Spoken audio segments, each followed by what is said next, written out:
Just looking for the freedom of speech session at the World Economic Forum in Davos.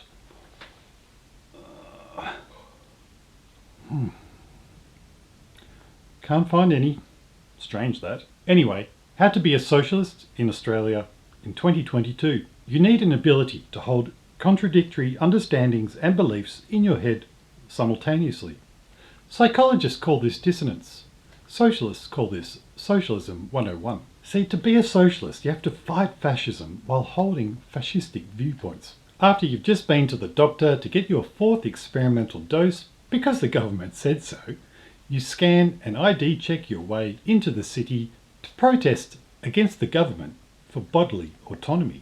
As you proudly listen to government-mandated announcements on the electric but coal-powered tram, because you don't yet have your $100,000 electric car, because you don't get enough free money from taxpayers, you reminisce on your 2-year anniversary of wearing what is now your 1,000th mask because the government told you how to breathe. Your eyes shoot daggers at the nuclear families, that's mum and dad and a kid, on the tram, and you put all your effort into your eyes because the government covered your mouth. So in retaliation, you grab your high-end smartphone and post on social media that a man can be a woman and have babies. Everyone who thinks otherwise is the equivalent of a Nazi. The Nazis who killed babies during Nazi Germany. After you exit the unsafe tram space, you join your safe space protest crowd and proceed to yell at all the people of colour Nazis in the streets who want to save unborn babies. After yelling from the top of your non-gendered lungs about the rights for late-term abortion, you duck into whichever global coffee chain has joined the latest social cause to sell more coffee to socialists. You make sure the staff are all wearing the right coloured badges and lanyards and that none of them are Christians. You are against religion, especially anything to do with Christianity, because it's something that ties a section of the community together. You don't believe in anything in the Bible, especially those doomsday events about the world ending, and because you can't see or prove God, so God doesn't exist. After sipping on your milk from a bull coffee recipe and bullying Christians online, you don your garments and symbols to head to the anti-racist protest, so that you can be with a group of like-minded people to spread your wisdom with the wider world about why they should believe in doomsday events which they can't see or prove for themselves. If they don't listen, just call them racist. You definitely hate racists, but also at the same time have to be racist in thinking that all people who aren't white have the same viewpoints as you. While protesting against racism and saying there aren't enough people of colour on TV or news stations, you have to abuse independent media who are persons of colour because they hold a different value system to you. A system of liberty and freedom. You also can't like liberty and freedom. You want Aboriginal people to have a voice to Parliament while ignoring the current Aboriginal voices in Parliament. There's Shaq.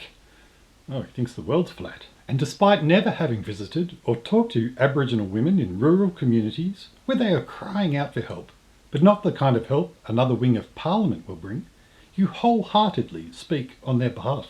You have to see everything about Australia as racist, homophobic, misogynist, patriarchal, and environmentally catastrophic, while making sure you don't compare Australia to any other place in the world. You also have to not know about most of the world and its history. You want to abolish Australia, capitalism, free markets to help the common hard worker, while also accepting taxpayer money for healthcare and your dole from the common hard worker. And you never want to go and live permanently in a totalitarian or socialist country. Places such as North Korea, China, Venezuela, Tanzania.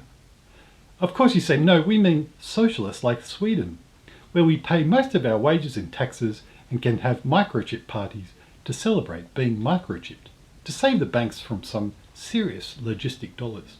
After a tired day of protesting, you go home and fall asleep listening to your own voice shouting at protests, as you never have books by black authors such as Thomas Sowell. After a sublime, self-absorbed sleep, you wake up at 11 a.m. and while using your non-gendered toothbrush, figure out which newly woke terms have been invented overnight.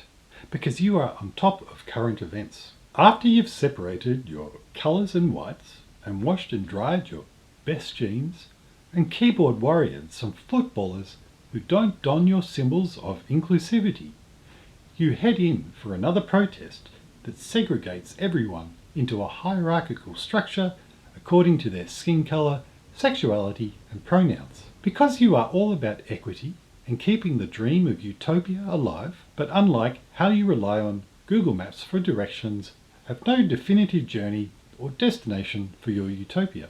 After popping into a mega chain supermarket to gorge down your lovely chocolates because being obese is the new normal beautiful, you inform everyone on corporate social media that slavery only existed in the Americas, doped up on endorphins from being superior to everyone, and that lovely chocolate, that despite not using palm oil and therefore is saving the planet, relies on the modern day slave trade in Africa. You share every second article written by the ABC or SBS feed onto your socialist or communist or Fabian or Antifa social media pages that you run, and protest if there's even a whiff of ever having to become a paying member of the ABC. Those Nazis have to keep paying for it. Thanks for watching. Please buy my t-shirts made by non-white slaves outside of Australia because I don't support Nazis.